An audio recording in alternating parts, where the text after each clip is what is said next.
Torniamo un attimo però proprio al momento in cui questo timoniere non esegue l'ordine praticamente. No, non solo non le segue, fa il contrario di quello che si viene detto, quindi non è che è solo Se un invece di andare a sinistra con va la a barra, destra. va a destra. Cioè, mi aumenta l'accelerazione angolare della nave in accostata verso quindi, destra. Se la prora va a destra, la poppa fa il contrario, E quindi va sullo a scoglio. sinistra e quindi sbatte Sullo scoglio. scoglio. E lei non ne ha visto che lui andava nella direzione sbagliata, non si è accorto? Le dico, quando si conduce la nave in manuale e avvicinandomi ai vetri, il timoniere ha la colonnina, È lì che si vede. la sua postazione è alle mie spalle, sarà a 2, 3, 4 metri dietro di me e quindi è normale procedura della Costa Crociere che l'ufficiale di guardia o il sottordine si posizioni vicino al timoniere per verificare appunto che esegua le disposizioni e gli ordini impartiti dal comandante, proprio perché il comandante non ha gli occhi dietro. Quindi dopo questa manovra, sentito l'urto, io dico, ma dove abbiamo sbattuto?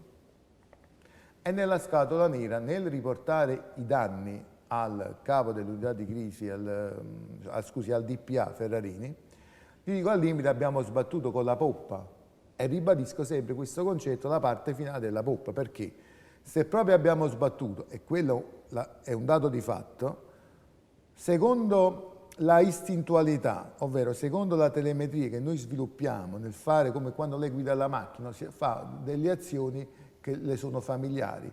Bene, io in base alla distanza alla quale ho intravisto la schiuma e ho posto in essere quel tipo di manovra, mi sono meravigliato dicendo ma dove abbiamo toccato? È vero che siamo sotto ma non dovevamo toccare, al limite se abbiamo toccato, certo. abbiamo toccato la poppa, perché non ho visto l'errore del timoniere. Certo. Quindi io già, a prescindere dalla simulazione che poi è stata fatta in seguito, io già in quel momento fisso l'eventuale urto dove poteva avvenire ed è il sancito sulla scatola nera, il giardino di poppa sulla parte finale della poppa, quindi già identifico l'eventuale punto di contatto dove poteva essere stato, visto che avevamo toccato.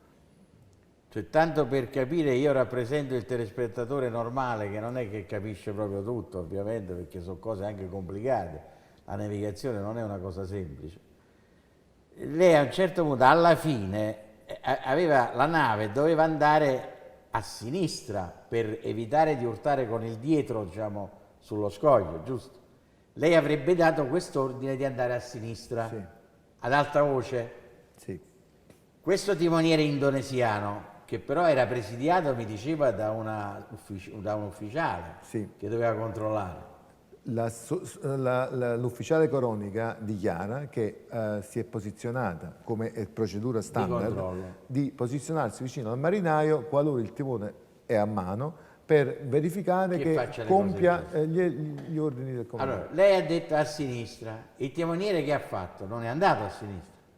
Dalla scatola nera si evince che il timoniere è andato 20 gradi a destra, invece di portare la barra fino a 20 gradi a sinistra per cercare di fermare, no, lo schiaffo della poppa, proprio per aggirare lo scoglio, va a destra. E questo lei pensa perché non capiva la lingua o perché era emozionato o per che cosa?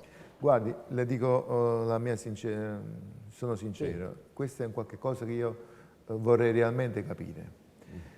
Perché per me rimarrà sempre un dubbio che... Beh, ma dentro di lei un'idea se l'è fatta.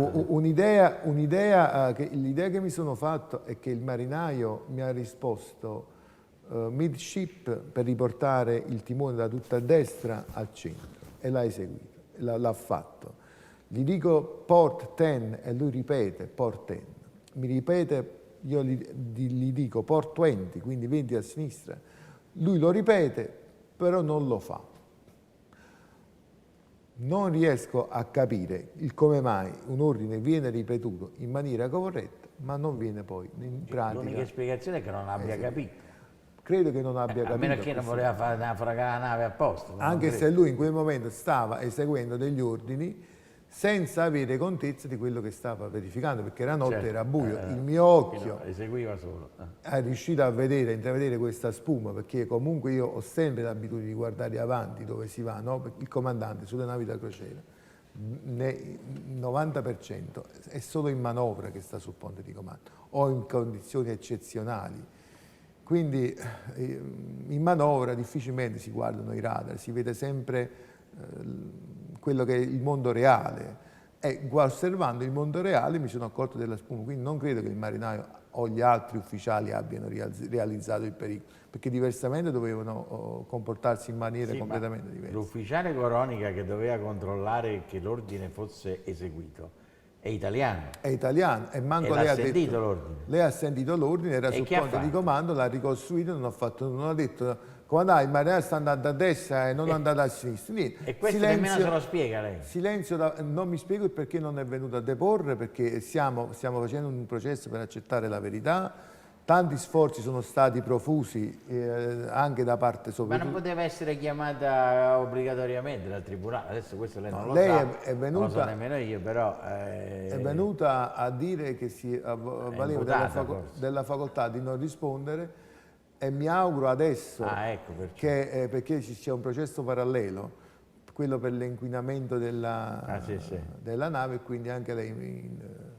diciamo, e lei non ha mai parlato con sta Coronica per sapere... No, io non ho mai parlato con nessuno da quella nemmeno notte. col timoniere? Né col timoniere, no, non ho avuto mai il piacere di parlare con nessuno e questo per me è un punto nodale del prosieguo della vita, perché io vorrei togliermi questo peso e capire, cioè io dall'inizio, guardi, tengo a precisarle questo. Dopo l'incidente siamo stati portati in caserma ad Orbetello e lì con l'occasione nella mia stessa stanza mi è stato fatto entrare anche il primo ufficiale Ambrosio. Ci sono delle registrazioni ambientali nelle quali io dico ma dove stavamo passando, dove abbiamo urtato, perché abbiamo urtato? Lui mi dice comandante, se andavamo dritti non prendevamo nulla. Registrazioni ambientali. Se andava, in dialetto napoletano mi dice questo.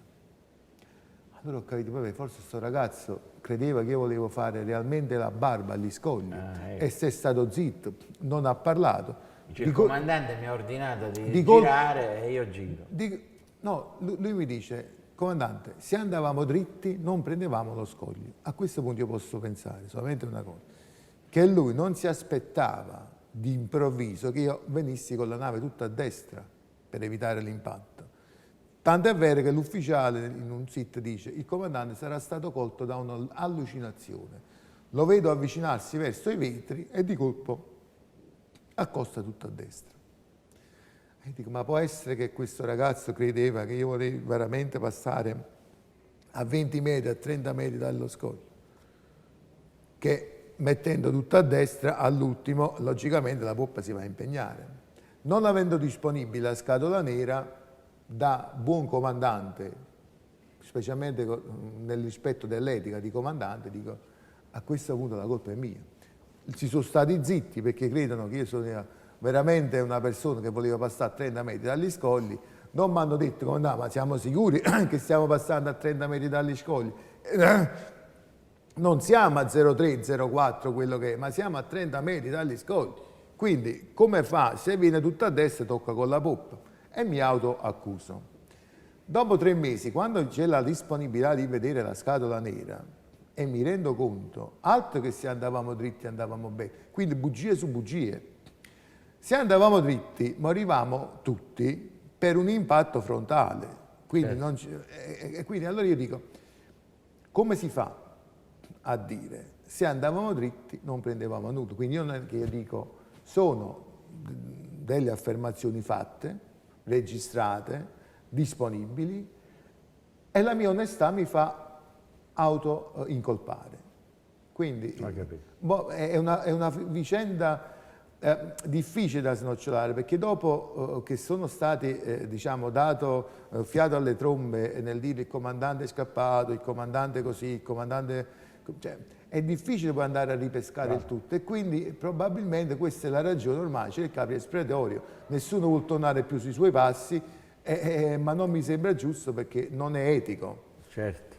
Adesso vediamo però rapidamente questa ricostruzione, cioè l'impatto è come, secondo questi scienziati, se, mi aiuti a dire se sbaglio, se il timoniere avesse eseguito correttamente l'ordine di andare a sinistra, alla fine, non si sa, loro dicono o si strusciava lo scoglio molto leggermente o addirittura si poteva non andare sullo scoglio. Esatto. Quindi lo vediamo e poi lei ci dice due parole, se lei è d'accordo su questa ricostruzione. Sì.